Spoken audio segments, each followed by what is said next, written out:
Inspire Instructor podcast, where the learning never stops. Welcome, you wonderful people, to the Inspire Instructor Training podcast. Today's episode is all about motorways and dual carriageways and how we go about teaching those. I'm joined by Rob Cooling from Apple Driving School. I chose Rob for this episode because I'd heard him talk about his syllabus on Terry Cook's Instructor podcast. And Rob really goes sort of kind of above and beyond with the way he delivers his road safety syllabus, I suppose. And with the motorway and dual carriageways in particular, he spends a lot more hours on those motorways and dual carriageways than maybe what I see as a typical instructor in a typical syllabus. So I wanted to kind of get Rob on to give his opinion of how those lessons go, how his pupils receive those lessons, and just in general sort of anything that he can give advice for on motorways and dual carriageways, and he did not disappoint. We had a great conversation. There's a load to take from that, and I think actually by the end of this lesson, if you aren't inspired to go and deliver a longer motorway dual carriageway lesson, then I don't know what will.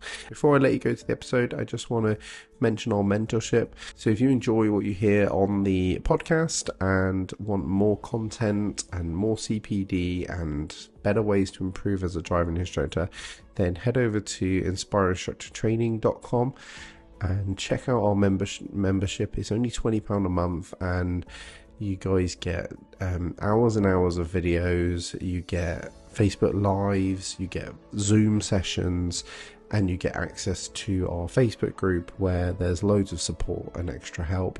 But in general, it's just about trying to help you improve as a driving instructor. And that's our goal, that's our mission, to sort of kind of help as many instructors as we possibly can. But without further ado, on to the show. So I'd like to welcome to the podcast Rob Cooling from Apple Driving School. Today we're going to talk about how to teach motorways and dual carriageways. And I asked Rob on because I've heard Rob talk about his syllabus that he provides and has put in place for his driving school. And within that, there's an element of motorway and dual carriageway driving, but I think that goes above and beyond what a lot of driving instructors do.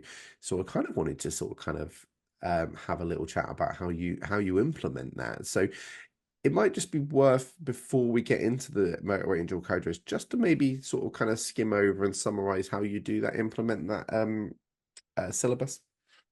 Yeah, absolutely. So I work on this, what I would describe as quite an extensive and comprehensive syllabus, which is aimed at pupils who are looking for that. So they're after a very detailed, more extended learning to drive process. You know, it's essentially the opposite of, trying to pass the driving test quickly, which was my experience back in the 1990s, which ultimately led me to wanting to sell something to potential drivers which offers them that much more detailed, comprehensive experience. And it's broken into 5 separate stages. And the first stage is all of these core driving skills, building those foundations that we all do.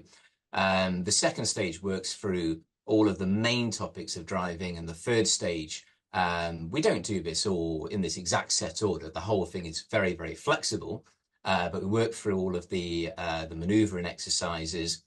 But the fourth stage is where I find it gets a little bit more exciting, a little bit more interesting, as we're looking at city driving, we're looking at multi-story car parks, we're doing extensive nighttime driveway in a mixture of town and rural conditions, getting used to that variety.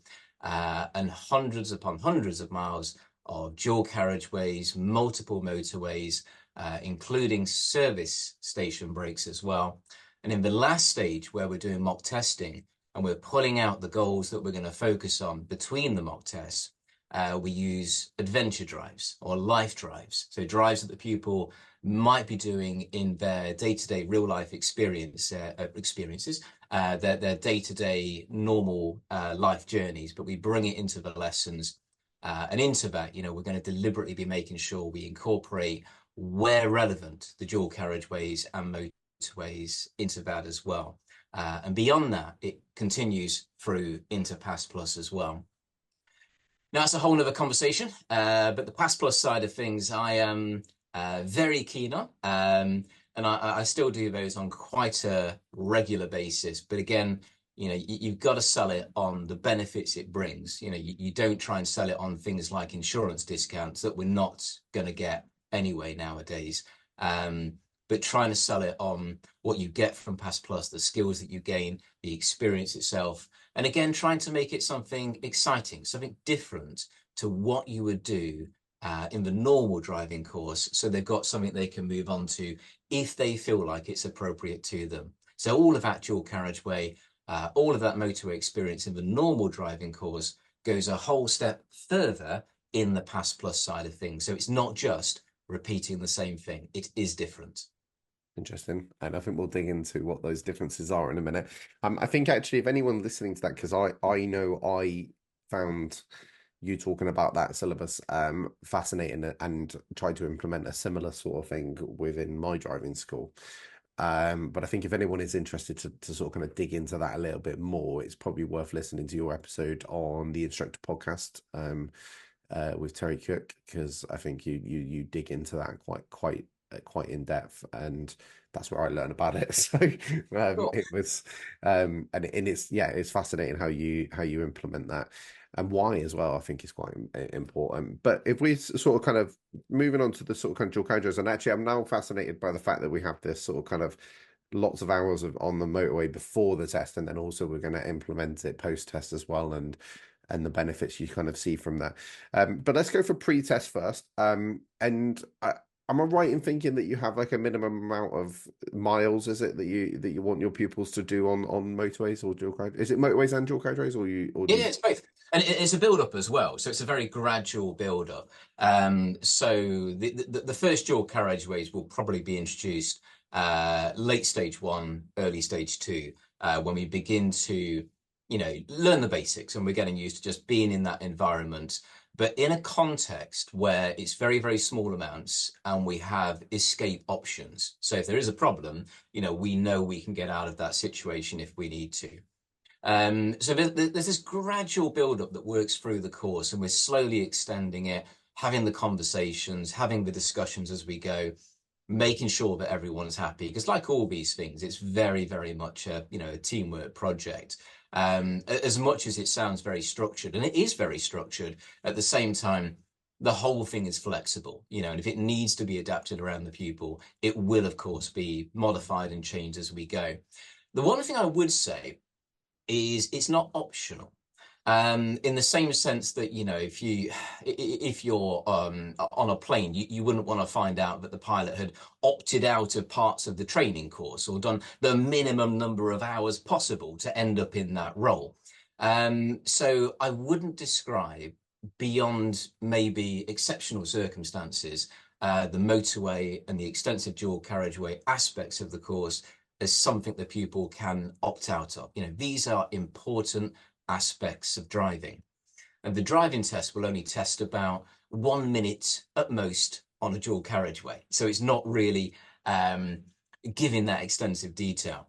By the time we get to stage 4, they've already got, a good grounding in your basic dual carriageways, your standard experience, what you would see on a driving test. But this is the point where we start to take things further.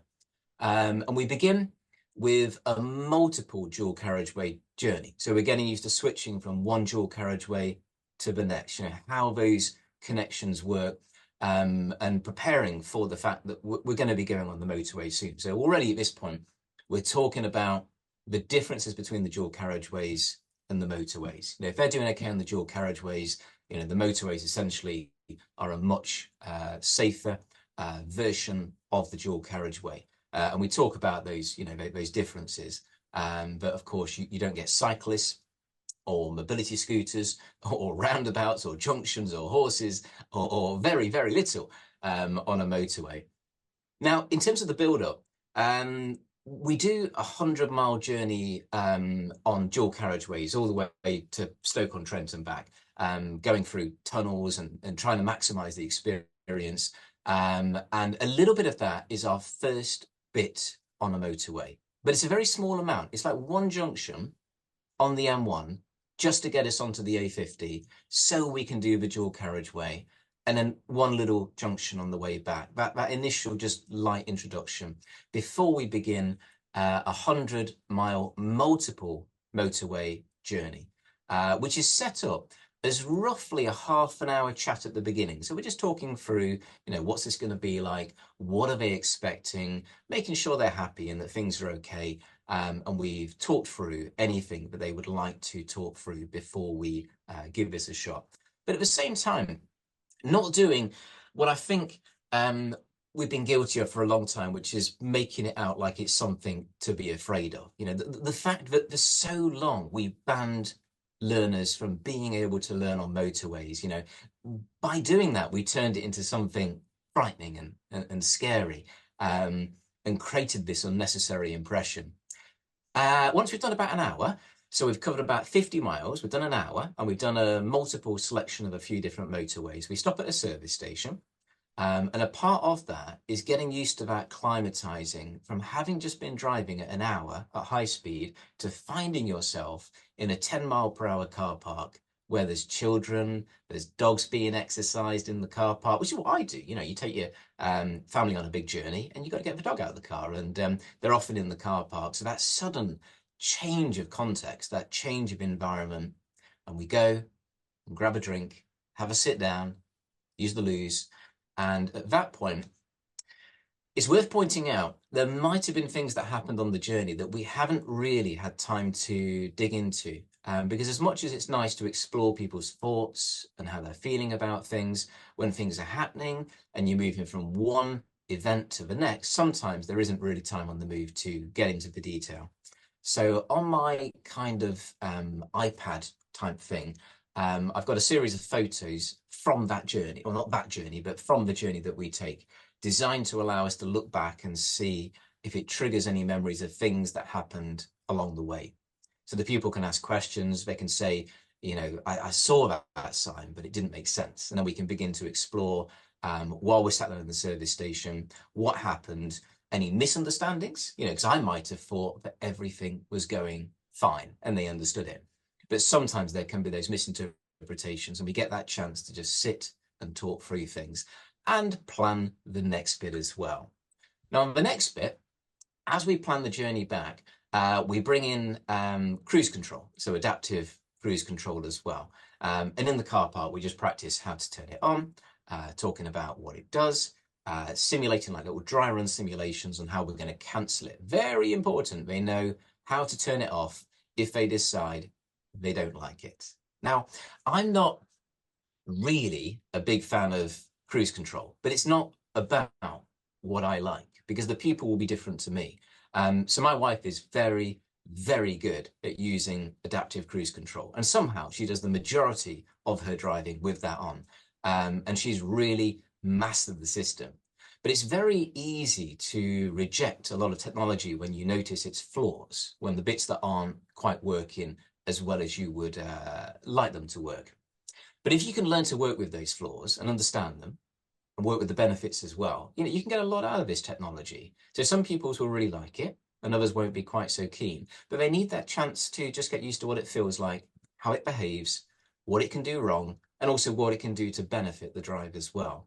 So we're trying to get a lot into the experience. I quite like that, particularly with the cruise control thing there, because actually recently, and this is I was actually having a conversation with someone else about this the other day, but recently I've had a couple of driving instructors say to me that they don't like cruise control, and therefore they're not teaching it because they don't like it, and they kind of don't get it. And I found it quite interesting, because that's fair enough, that's your personal preference in your driving, but you should still be teaching it. And so it's your job to sort of kind of learn it and then go and teach it. And like you said, and I found it quite interesting that you said you're not a fan necessarily but you still take that time to sort of kind of understand it and then let your pupils explore it, which I absolutely love. Um, and I love this sort of kind of like process and journey that they go through along there. What do your pupils feel about all this sort of kind of like long driving? Because my guess is that they've maybe got friends who aren't doing that as well. So, like, what's your response from pupils for these like long journeys? The main thing is to make sure they know exactly what they're letting themselves in for when they first sign up for this. So all of my marketing, my website, everything is designed to make sure that anyone that essentially approaches me and wants to do the driving course understands, what is involved in this. And to make absolutely sure of that, in the very first lesson, we sit down at the end and we look at the syllabus together, look at what is coming up, what is ahead of them, the whole of the journey through the process, so they can see it's there. This is going to be in this adventure through the driving course. You're going to be doing these things. And again, it's not presented as these are bolt-on optional extras. You don't need this stuff, technically, for the driving test. This stuff is in here because this is about making sure you are going to be as okay as possible after we are through this process. But even then, I'm always there to support, beyond the driving test, because we all need ongoing support, because there's always so much more to experience. So they know it's there. I think if anything, it adds a little bit of, again, excitement to the process, the fact that we're not going to just be, driving around the same areas again and again. We're going to be exploring, we're going to be going places, right from the very first lesson. They know that at the end, they're going to be introducing these adventure drives. What are you going to be doing in your day-to-day life? So, like the other day, doing one where the people planned a journey to go and visit their mum in a care home. And we planned it and did the journey, came back. And often, I did one the other day, we stop and have a coffee. So one of them the other day, we drive so far, we come back, we stop, we rest, we have a drink, we chat, we get back in the car and we carry on. And you introduce this whole thing of you need to rest. You need to make the drive manageable. It's got to be enjoyable. So when you do these ginormous journeys and you're trying to get yourself to Scotland, you're used to the concept of breaking the journey up into bits. Yeah. Have I gone off on a tangent there, or did I actually answer the question? I feel like you answered the question. Yes, no, it was yeah. So and it's fascinating because I think this just concept and actually interestingly, I was on the previous episode to this, we're talking to Terry Cook about road safety, and one of the things we said actually is that if you deliver driving lessons like this, where you are going what is seen as above and beyond, but actually should just be standard, the driving test becomes easy. Because if you can do all of that other stuff, if you can do those long drives, if you can go to that big city, if you can do all of the extras that you're kind of doing, when it comes back to the driving test, you're like, well, I've done all that. So this is just a like standard little drive. This is easy. And I know the driving test isn't necessarily easy, but it creates that mentality in the pupil that it's not about am I test ready? It's am I life ready? And I'm guessing your pupils towards the end do genuinely just kind of like feel like they're ready to go and get in the car, and there's you take that fear element out of that because they go, well, I've done all this, I can do it, I can drive the car, and not. Whereas I think a lot of pupils can pass a driving test and still feel lost, and even your pupils, my guess would be that obviously there's an element of lack of experience there, um but there, I can imagine they feel so much more confident to take that step into the car without you, basically. I would hope so. I mean, because when I passed my driving test, I felt very lost. I remember those early day experiences. And that's what, all leads me to where I am now and why I would do it this way. But that feeling of being lost and unprepared. And I got the same feeling training to be a driving instructor. Very, very minimalistic training. Very, very just give it a go and see if it works out.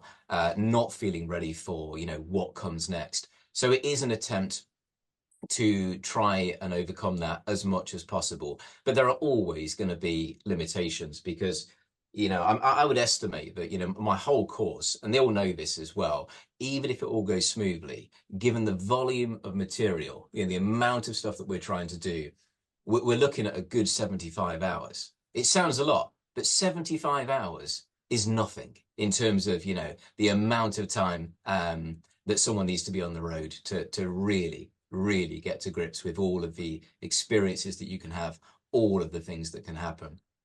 And that's why at the end, that conversation about this is not the end. This is barely the beginning. You pass your driving test and things have barely even, began to really get started. And then making sure they know that I'm always here. If you're having a good day, a bad day, you want to just email, you want to just go through a few little things, you want to do some additional support lessons. It might be straight away, it might be a year away, it might be years away. All of these things happen. I get all of these different pupils coming back for various reasons because they know this can be an ongoing support thing.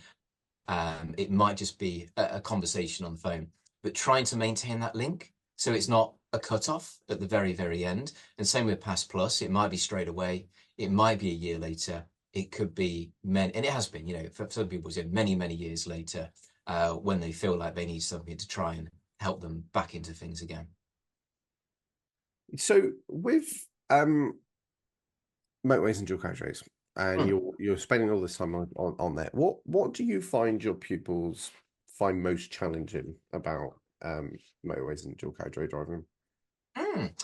Okay.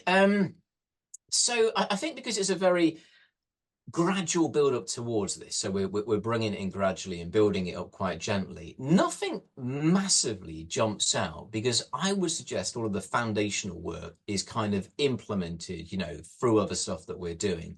So like lane changing is an obvious one, but right from stage one, lane changing is in there, and we're constantly really deliberately putting ourselves in situations where that movement between the flow of the traffic, that movement between the lanes is being set up from the very, very early days. So by the time we get to stage 4 and we're doing this on the motorway, the motion of it, the feeling of it is already very well, quite deeply embedded. And it tends to work okay because we've got used to it in a town environment and it transfers through, quite well.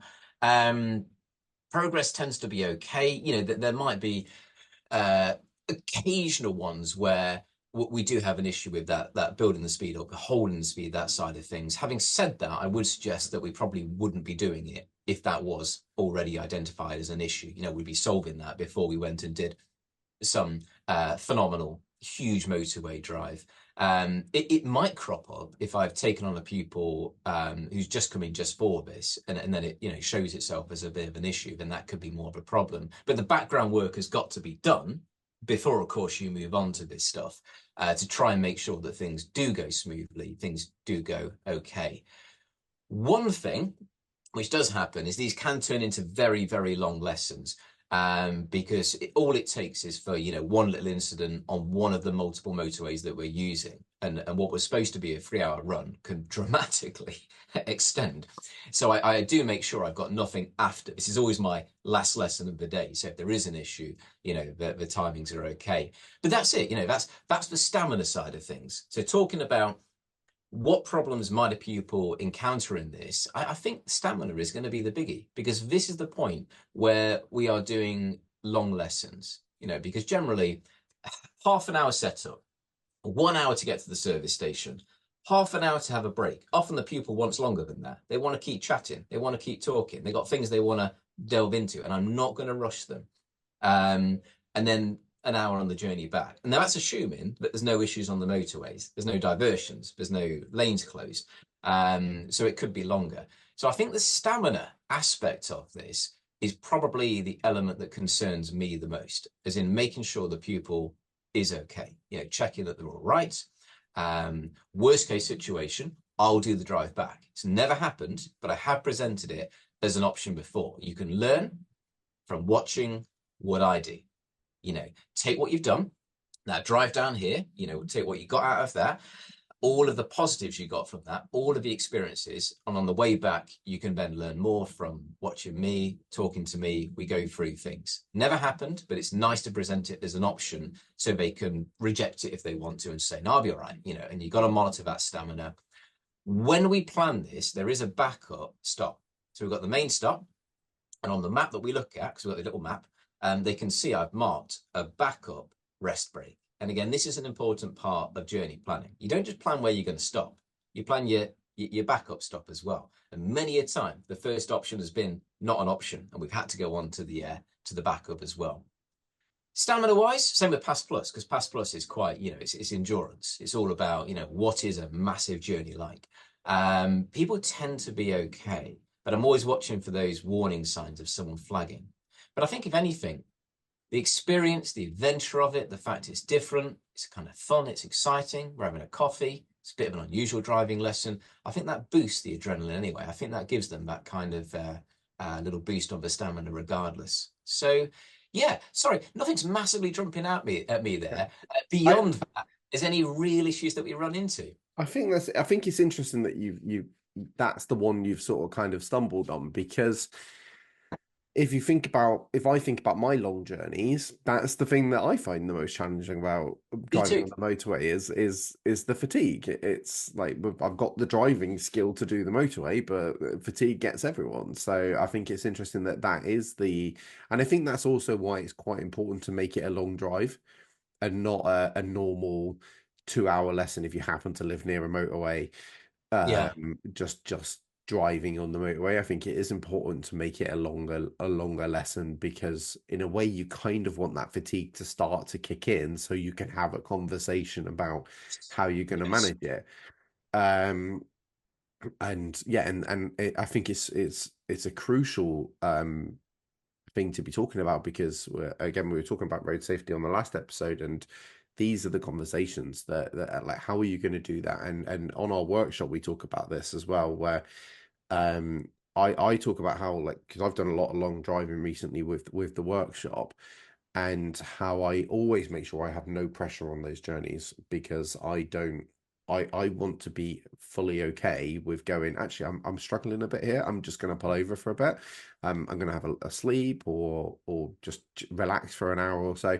And I always make sure I'm not time pressured to get there, because I think the second you have that time pressure in, you're now fighting that I'm struggling yeah. versus I need to get there. Um, and I think that's a really important conversation to be having with your pupils. And then also, I think the interesting one here is when you have passengers in the car, because I know that, like, for example, going up to Nottingham for the intelligent instructor, I will probably have instructors in the car with me wanting to get home. And now there's an extra element of, if I'm struggling, I can't, but I can, but it's harder to say, actually, I'm just going to stop for an hour here, because they're like, no, I need to get home, I've got teams or whatever. And actually that happens with your learners. Like, if they're going on a road trip with their friends, and they've been partying all weekend, and their friends are all sleeping in the car, like, they're probably equally as tired as all their friends, and everyone wants to get home, and it's important to kind of have these solutions in place, and like, almost giving them permission to have that conversation with their friends and say, actually, no, I know we need to get back, but we're not going to get back if I don't take this break. And having that sort of kind of that system in place. And I think, like you say, when you get in these long journeys, that these conversations come up, but They they do. feel real, if that makes sense. So, like, I think you can Yeah, at the yeah. road have that conversation, can't you? But doing it on the drive, when they're then starting to feel tired, it feels real, and I think it would resonate with them better. That's it. That's it. It's that experiential, we're not just talking about this, we're actually doing this. And I mentioned about how I'll make sure this is my last lesson at the end of the day. So if something happens and this expands dramatically in timescales and stamina, I don't have to panic about, I've got a lesson after this.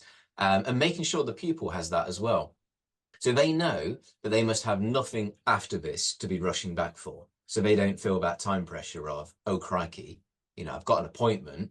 And they then get that feeling, I've got to be back for something at a certain time.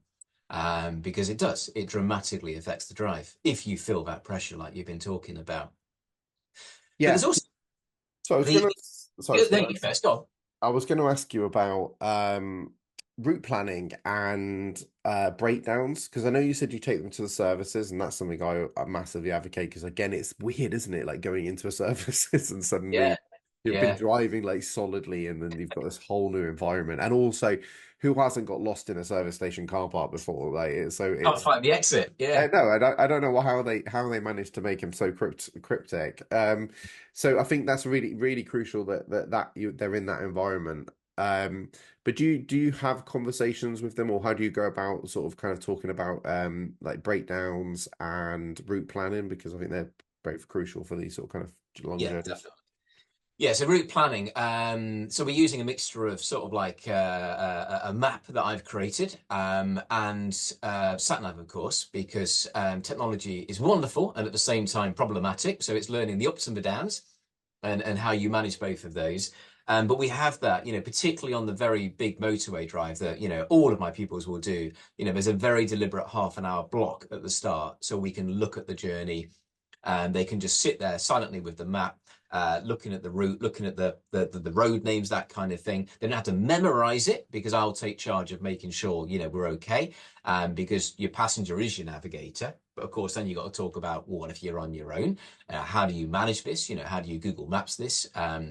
Modern world using technology again, and how's your sat nav going to hopefully support you without causing too many problems at the same time? So a lot of that, it's a little bit theoretical, but you're trying to make it as practical as possible. And of course, breakdowns are always, not always, are mostly going to be theoretical.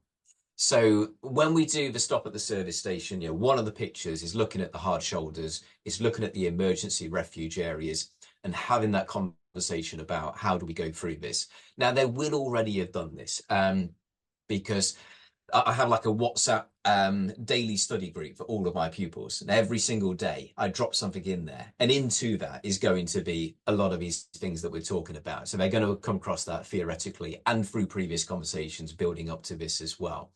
Only once in the last few years have I managed to get a practical breakdown situation. That's a tire blowout, losing a tire, where that became the lesson. And it was a disaster. And then somehow we managed to turn this disaster into this is now the lesson. We're going to make this the lesson. And we went through the process of, calling the breakdown, getting access to loos. We're stuck now, sort of like, and the pupil needs the loo. How do we go about that as well? We managed to find somewhere that lets in. Waiting for the breakdown and going through that process. Now, obviously, that's not exactly something you can generally do, but the opportunity presented itself. We took the opportunity, and that became the lesson. And at the end, I wrote it as a little report to his mum, so that she knew what had happened, and that we'd managed to, get something out of this, which for most people would just be a theoretical experience. Yeah, it's interesting. I've had those moments over the years where something has gone wrong in it, and you've just got to go, yeah, this sucks, but Rabbit. actually, how lucky are you that you get to experience this with a driving Yeah. instructor? Like, even just like a pop tire and stuff I've had, and the pupil's gone, oh, are you going to have to change the tire? And I'm like, I don't know what you're talking about. Me changing the tire? You're changing the tire. So it's like definitely sort of kind of having that like getting like this is what a great opportunity for you to sort of suddenly get to go and change the tire and at the side of the road and consider all those sort of kind of safety factors and that you may never like. I didn't get that, and I remember the first tire I ever had to change was on a dual carriageway in snow, and I had like a boot full of Christmas presents in the car as well. So I had to empty all that out, and the car's Yeah. whizzing by, and I'm changing that. And I was like, I think I was quite fortunate in that my dad had taught me how to change a tire. But I can imagine that like there's plenty of people out there that get in that situation and just have no idea like what to do. And I know we have like road like breakdown services and stuff like that, but um, sometimes that's not a viable option. No, no. Yeah, and it's prepping them for it as well because I have this routine where, every single morning I send a little text message to all of my pupils for the day, and it just says, it's really secretly a reminder, you have a driving lesson today. But included in it is a little mention of, make sure you're wearing appropriate clothes for the weather today. Bring a coat, just in case of an event such as a breakdown. So they see that every morning of their lesson. Um, and the boot is just full of all kinds of, bits and bobs, the warning triangles, fluorescent jackets, just in case. And they see all of this stuff. It's a routine thing that they'll notice. Um, we pick up on so that they're used to the concept of we are hopefully prepared for a breakdown in the event that this does occur. But like you said, if it does, you might as well just turn it into a lesson. And when these things happen, you grab those opportunities, because it's not often you get these practical applications of this stuff that often is just theoretical, like the weather. If you get some unusual weather, obviously you've got to balance safety with this, but it could be a really good opportunity. Yeah, and I like the fact you're right. You have to balance safety with that, but I think wherever safe, I'm always looking for that opportunity to get out in those conditions and go, great. Like, again, look at this as an opportunity to experience this Yeah. with an instructor helping you stay safe. You mentioned about your like warning triangles and things like that. Before you go on these long journeys, do you have a conversation with your pupils about like checking the car, like doing a car check and maintain like that sort of kind of like check the tires, check the like, oil, that sort of stuff? Do you do that? Do you link that into your long journey drive? Yeah. So I've got one of those. I've got my own little briefing sheet, which is more for me than them. It's just so I remember, sort of like all of the bits that I want to make sure we do have this chat about. And one of them is just before we go on this 100-mile motorway journey. And what we're talking about is the car okay? As in, is the car ready for the journey? And are you ready for the journey? So we're looking at the car and the driver. And we'll go through the car bits, obviously, your tires, your lights, that kind of stuff, talking about that aspect, and also making sure they know when we move into stage 5, you're going to be doing this practically on a regular basis as a part of the show me, tell me preparation for the driving test anyway. So even if we're not doing it practically today, this is going to start to become a regular thing that we are going to be doing in the final stage of the course. And then there's that bit of, are you as the driver ready? And that's, of course, where we're talking about how was last night? Did you have a good night's sleep? Have you had a good breakfast? How are you feeling? Emotions, all that side of thing, that little exploring of what state of mind are you in regarding going on this journey today? Is it even the right thing today to do? And again, it's never happened, but it might be a day comes when we decide this is not the right thing to do today because of how you are, how the driver might be feeling. And then, of course, we would modify if we needed to. One thing I wanted to bring into this as well it is the importance of being honest as well about things like dual carriageways and motorways. So I don't enjoy it. As a driver, I enjoy things that keep my brain very, very active, where there are things happening all of the time. So countryside driving, I quite enjoy because I find I'm so hyper focused because there's so much happening. You can't afford to lose that focus. I find like many, driving to be on a motorway to be quite dull. It's very, very repetitive. It requires hyper focus, but it's so repetitive that it's easy for the brain begin to lose attention, to begin to lag. So when I plan my journeys, it's much less motorway and much more countryside. But for a pupil, it could be the other way around. They might find that motorways are very good for them, and they don't suffer with that issue that others might in terms of the effect it can have on your attention. So night driving, I don't enjoy that. Motorway driving, I don't enjoy that. But just because I don't enjoy them, it's my job to teach them. And I really enjoy teaching it. I love teaching it. But if I go on a long journey, I won't do motorways at night if I can avoid it. If I do, I will be building the brakes into that to make sure I'm okay. And it doesn't matter what my passengers think, I am taking those brakes.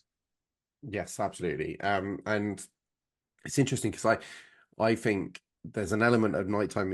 I'm getting tired, but there's also the traffic is dying down, so it becomes even easier to sort of kind of manage. But it's interesting that I think I'm the same. I don't like the long drives on the motorways, but and I prefer the country driving. And actually, recently driving up to Scotland for one of the workshops, it was quite interesting that I'm like plodding along, trying to get along this motorway, and I'm starting to fatigue like towards the end of this journey. And the last hour, I would say, was then rural roads. And it was interesting how suddenly, from being quite sort of kind of struggling and like my concentration going and having stopped quite a few times, I was suddenly fine for the last hour, which should be the hardest hour because Yeah. you're even more fatigued, but suddenly having to take those bends and control the speed and adjust and to be honest, taking the amazing views in Scotland. But it was it suddenly wakes you up and it is interesting. So maybe that is something to be like you say, like bringing that in is do you maybe not take the most direct route along the motorway and it's not like you and put in some rural driving as well to help you stay focused. I know like with me living in Devon, going to London, I can go M5, M4, or I can go along like the coastal through past Southampton and along that way. And I always prefer to take that journey because it takes maybe an extra half an hour or so, but it's a much nicer drive, and it keeps you more alert and more awake in that. So yeah, that's quite an interesting one that I maybe hadn't considered talking about. So yeah, that's quite a good one. But Um, it's very easy to yeah, make yourself out to be like some, super driver who's perfect at driving, and they might think that of you. But you're talking about, what you struggle with and how you cope with that. So I'll use a lot of commentary driving. And if my pupils are watching me drive, I often will say, I'm not doing this for your benefit. I genuinely do this to help me focus, to help me concentrate. Um, if I'm stressed and I'm tired and it's the end of the day and I just want to get home, I will talk to myself a lot as I drive. And that's how I manage. But it's that honesty with the pupils, letting them know, what you like, what you don't like. They will be different. They will have their own style. What matters is the safety. That's the bit that we're really after. And it's allowing them to explore that, to find their own style of driving within the confines of safety. yeah, no, yeah, I really like that. And actually, the commentary is a good little tip and tool as well. That I've done in the past when I'm lacking. I can feel my concentration going, and it's time to sort of cognitively turn it back on, I suppose. Um, what I was going to ask you is about, so you mentioned earlier about Pass Plus, and it it was interesting actually because I had this sort of kind of concept that because you have such a well-rounded syllabus pre-test, that you may not need like the Pass Plus extras, if that makes sense. And Diana, who my partner in for Inspire, she has said recently that she's had a pupil who wants to do Pass Plus purely because they know they can't drive yet, so they pass the test and they just want to carry on doing lessons. So they've tailored that into like a Pass Plus scenario. And she's found those lessons fascinating because the pupil's mentality changed because it stopped being about the driving test because she's already passed that, and it Yeah. became about actually I want to be safe now. I want to see what I can do. I want to develop this. So my question is basically, what is the difference then between these, with the particularly the motorway sort of kind of and the dual carriageways, between those Pass Plus lessons and the ones pre-test? Yeah, cool. Yeah, we'll come on to that because I like what you said there about the difference between pre-test and post-test because something definitely changes. Um, and I'd even formalize that change, by we have a conversation of, at this point, I'm no longer essentially teaching you to drive. Well, kind of am, but at this point, you're now exploring, your own style of driving beyond the driving test. And what you go through post-test is an exploration of, sort of like how the pupil is going to find their own way, how you take this further. And it creates a different dynamic, this post-test compared to pre-test work and how you function in Pass Plus. So the motorway aspect, now the big difference is it has to be done on the Pass Plus at night, as in pitch black, which is very awkward this time of year, with it not getting dark until very, very late. But it does mean um, that we will literally start at 10 p.m. So maybe 9:30. We're having this conversation, about what we're going to do. And then at 10 o'clock, we're off and maybe the light's fading and we're going through that change, the service station, at night in the dark and the journey back, by which point it's now like, it's gone midnight. It might be 1 a.m. And we're driving on the motorway. It's nighttime. It might be a section of motorway they've done before. They've done it on the pre-test work, but it's like all of these things, things at night can look very, very different to things in the daytime. You might not recognize where you are because the context has changed. And the motorway at night tends to be a very different experience. It's a massive roadworks, lane closures, people working in the roads, and all of these flashy lights everywhere that are trying to show you which lanes are closed. And it can be an overwhelming amount of information trying to decipher what all of these flashing lights are. So even if it's the same motorways they've used before, the experience itself presents as quite different. When I did one recently, we came onto the motorway, and within 30 seconds, every single lane was closed but the far right lane. And suddenly we're trying to make our way all the way across. And it took me by surprise. It was so sudden. The roadworks were there and we're trying to move across, and we're straight into smart motorway, lowered speed limits. And it's nothing like what we did in the pre-test experience. Same with being at a service station at midnight, having that break again, having these conversations. But just by shifting the time of day that we're doing this at, it creates that different experience. I have had it before where we've had a motorway completely shut.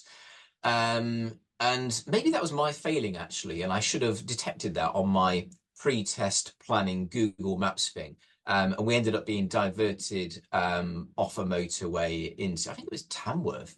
I was lost. Pupil has no idea what's going on. We're in the middle of nowhere. And I remember trying to pull up on some sort of like countryside road, getting the phone out, trying to figure out how do we get ourselves out of this one? Because what was going to be a nighttime motorway drive has suddenly turned into a countryside experience. I don't know where we are. But once again, you take that opportunity. It is real life. And you use that to roll with it, essentially, and take what you can from that. Yeah, I love that. And I think, yeah, it's great, sort of kind of like the concept of that, like nighttime long drive as well. And again, the fatigue is going to come in a bit more, isn't it? And on that drive, listening to you sort of kind of talk about that, it kind of sort of gave me this impression of this is what a safety conscious parent would do for their kids, if that makes it like so. Like if you've got, I don't know, a child who's going off to uni, for example, and maybe they've been driving a couple of years, but they haven't really done that long. It's the sort of kind of a safety conscious parent would tend to be like, I'll do that drive with you for the first time, that sort of thing. Let's go together, or let's go and have a practice, that sort of thing. And hearing you talk about your syllabus and teaching these sort of kind of motorways in the way that you're doing it feels like that. And I think maybe that's the mentality we all need to have, is that to scrap the whole, not scrap the driving test, it still needs to exist, but the concept of this is what we're trying to get them to, and have this, like, actually, if this was my child, what would I want them to know before I put them on the road? And I've actually recently been through this because I've recently taught my daughter to drive, and it did have a different feel. And as much as I absolutely try, like, do the best for all of my pupils, there was stuff I could do with my daughter on the lessons that I wouldn't necessarily do with my learners. Although it sounds like you do, to be honest, and maybe I should. But it was like, if, for example, we went to the next city along, it was about a 50-minute drive at night to go and watch some fireworks. And so it was that nighttime dual carriageway into a busy city that was busy because everyone else had gone to see the fireworks as well. She had to find somewhere to park, all of that sort of kind of stuff. And that moment of that drive, I was like, the experience she's getting here is like, this is what I want her to have. And yeah, I think it is that's what sounds like what you're doing for your learners, but through the syllabus, which is great. Cool. Yeah. I mean, I taught my kids to drive a couple of years ago, and I enjoyed it. I mean, I have to admit, I did find it a little bit, I don't know, awkward almost. I'm not quite sure why that was. I couldn't strike up the same dynamic with my kids as I could with my pupils. I think I almost needed that disconnect to be Rob the driving instructor rather than Rob the dad. And I found that a little bit, yeah, awkward. It all went fine. And, like you said, when it's your kids in particular, the experience was ultra, extensive for them. I wanted to make sure they were genuinely really, really okay. So when they had to go to college, they would be doing most of those drives, lots of single carriageways, lots of countryside, real mix of driving, in the build up to the driving test, all that side of things. Well, one thing I have noticed is that despite all of this, despite everything, it doesn't seem to have any overall knock-on effect on pass rate. What it does is when I look back on what I was doing nearly 20 years ago when I first started, hardly anything shifted in terms of pass rates. But I know I'm producing far, far better drivers. And don't get me wrong, the driving test, it does what it needs to do. It's not perfect. Nothing ever is. I think one thing it do notice is the number of driving faults is much lower, much, much, much lower than I used to have pre going into all of this, doing it this way. But yeah, that's just like an observation that I'd noticed and I thought was interesting. Yeah, I think actually that is interesting with the driver faults being lower, because for me, the amount of driver faults that people tends to get is more a statement on their ability, whereas anybody can make that mistake that's just a one-off that's going to get you a serious fault, and that can happen on a test. So I must admit I would rather a pupil had 2 or 3 driver faults and a serious fault than 15 driver faults and no serious faults, because that person's worrying me. Yeah, but they're now going out on the road. So yeah, I think that is an interesting one. So I just want to kind of touch on a little bit on the driving on the dual carriageway and the motorways, and maybe some of the conversations you have on that. So for example, like I do a lot of like part 2 training, and we talk about like making progress and planning our route through the traffic, and just being always aware around. Is that something you do? You try and get them to sort of like make, or they kind of like, let's sit in the left lane and just follow the lorries, or you getting them planning and sticking it and making their progress through the traffic? Oh, we talk about both, definitely. And we also talk about, you sort of pick based on where you're at the time. So, again, using myself as an example, I'm a morning person. So if I'm on a dual carriageway in the morning, I'll be overtaking, I'll be making progress. Whereas in the evening, when I don't function quite so well, if I've got to do a couple of motorway junctions to get home, and I'm flagging, I might just go for keep up with the traffic flow in lane 1. Obviously, you're still got to make progress. You can't be too slow. For safety, you've got to be moving with the flow in the first lane, but I might not do all of the overtaking. So again, we're adapting to how we feel at the time. But yeah, no, the progress is very important. And it's one of the main reasons that this comes in, because it is possible but all through the earlier stages, as they've been building up towards this, most of our dual carriageway work, they might have just been stuck in lane 1, keeping up with the flow.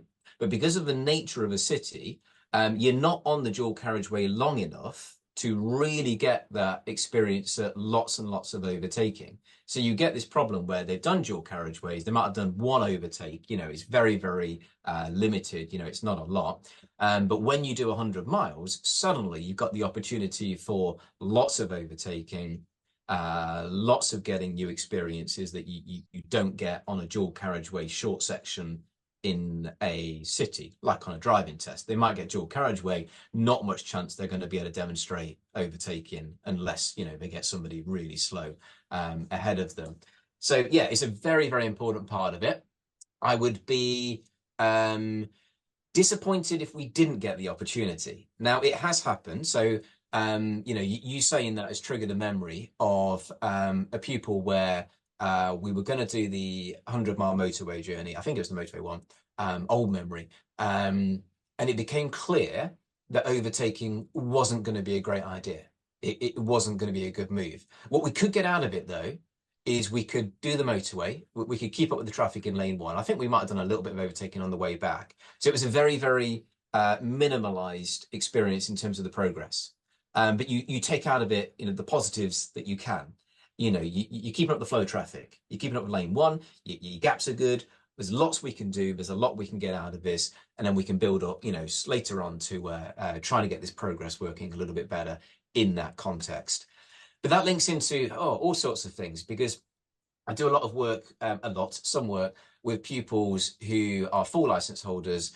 They've had a bad experience and they're now suffering from issues with motorways, panic attacks, anxiety, all kinds of things. And you're looking into that, and trying to get back into the progress, not just staying in lane one, keeping up. So it's going to vary from pupil to pupil, but I would still say, personally, I would be disappointed is the wrong word, not as happy if we weren't able to do lots and lots of overtaking, lots of progress, using lane three, coming back across the lanes, particularly the experience of moving into lane two, conscious that the vehicle in lane three might be about to do the same as well. That converging effect you get sometimes. It's one of the things that's always in my mind, as one of the things I want us to promote, to be aware of when we're doing motorway driving. Yeah, and actually that's one of the scariest moments, isn't it? When you're planning your lane change and then you see that car indicating and you're like, nope. It's it's interesting that with what you mentioned earlier about how on the driving test potentially your dual carriageway experience can be 1-2 minutes on the dual carriageway, and so local to me, for example, the dual carriageway that they tend to use, you can easily get away with not needing to overtake on that unless there's somebody particularly slow. So you get this scenario that if you're not doing this sort of kind of drives with your pupils, that you're sending someone off into the world with no experience of overtaking and just sitting in that left lane until they get to wherever they're going. And Yeah. I think that's why it's so crucial to be doing these sort of kind of journeys, because like you said, I think the test doesn't necessarily reach that limit, and so it's so important to be going. I keep saying sort of kind of extra above and beyond, but realistically, this is I think maybe we should stop using those words, because it should, and I imagine in your reality it isn't above and beyond. It's just, this is what I do. And so, and that's maybe the way it should be, that just, this is what I do.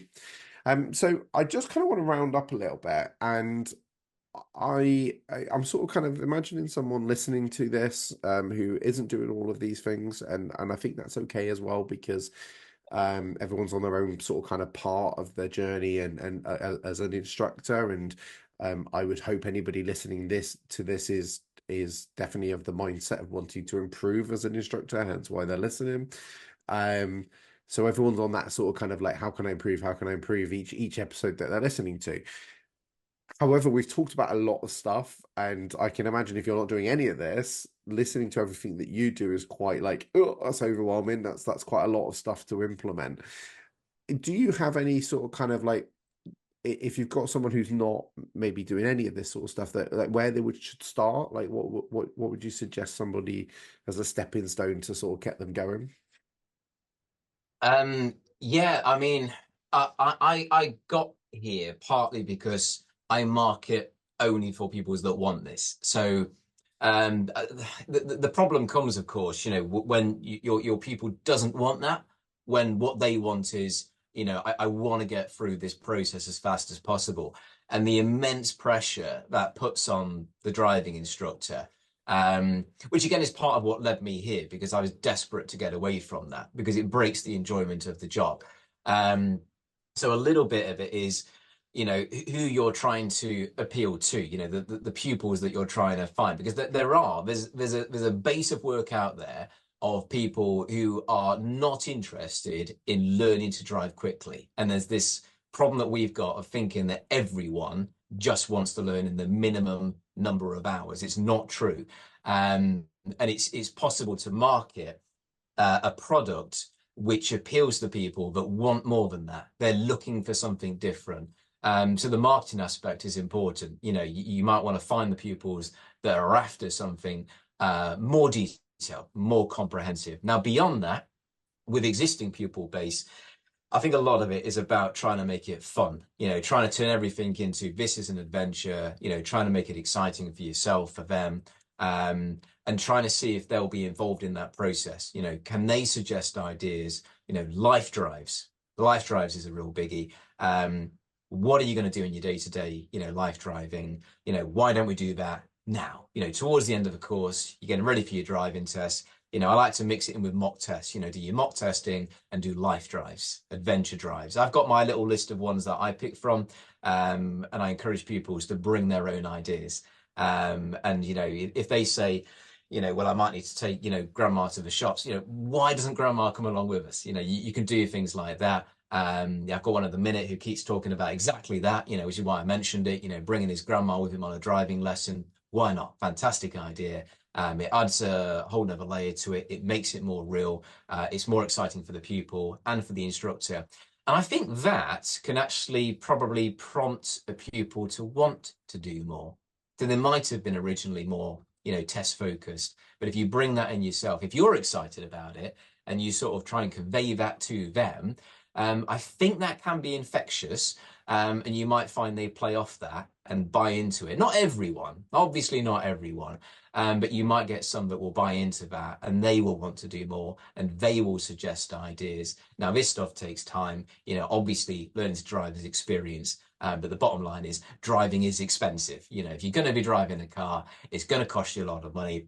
The learning to drive process is expensive, and the bit afterwards is even more expensive. But again, it's that honesty about that side of things, and you know, being very, very open with those conversations about the time this will take, the amount this will cost. But then if you're engaged with that, if you're excited about that, I do think that can rub off on the pupil as well. Yeah, it's yeah, I think that's the key there, isn't it? You've got to sell it. And we shouldn't have to sell it, they should want it, but I think there's an element of we do have to sell it. And I think the more instructors that do, the more that just becomes the norm, and that's the way forward. Maybe that takes legislation at some point, but I think realistically, why wait for that? Like in a way, we talked about like graduated licenses and some of the rules that can come into that, and it sounds like a case of like you've just gone, why wait for that? Let's implement all the training that you should be getting through that process anyway. And so yeah, I think that's probably a good concept for someone, is to market it, be brave and put it out there, and then you'll start finding the clients that want that sort of training, and then you can carry that on, and that in my opinion would snowball and probably house for you. I'm like the first thing you said to me was you were really busy, so when I saw you earlier, so yeah, it's like Pass Plus. We talk down Pass Plus, and then it's no surprise that the pupils don't want to do it, because you know, within the industry there's this very, very generally negative, you know, Pass Plus, there's no point in it, all this kind of stuff. But you know, when you sell it as a, you know, an exciting big 6-hour adventure, you know, bring your packed lunch, and you know, we're going to go on this epic journey, and we're going to be stopping at this cafe in this, you know, beautiful little scenic part of the Peak District, and you know, sitting by the river, having some food, have a chat, and then later on we'll be in Chesterfield and we'll stop at Morrison's and we'll grab dinner. I pay for everything. You know, I incorporate that into the price I charge. So all of our food, all of our drink, because I want to make sure the person that's driving me on this giant journey is okay. You know, but they're well fed, they're alert, they're focused. So you make that all a part of it, and you sell it on that, and it works. You know, I've got 2 coming up at the moment, so yeah, and it's fun. Absolutely love it. Okay, I think we're gonna wrap it up there. Did you want to spend a moment to tell everyone how they can get in touch with you if they have any questions about anything? Yeah, sure. I'm very easy, I believe, to find on social media. What have I got? I got Facebook, I've got Twitter, whatever it's called, and Instagram. And it's just Rob Cooling, COOLING, and then I think ADI, Rob Cooling ADI. There we go. Nice. Easy to find, I think. Thank you very much for coming on and spending a bit of time talking about your syllabus and Motorways and dual carriageways. So yeah, thank you. No problem. I enjoyed that. Thank you. Inspire Instructor Podcast, where the learning never stops.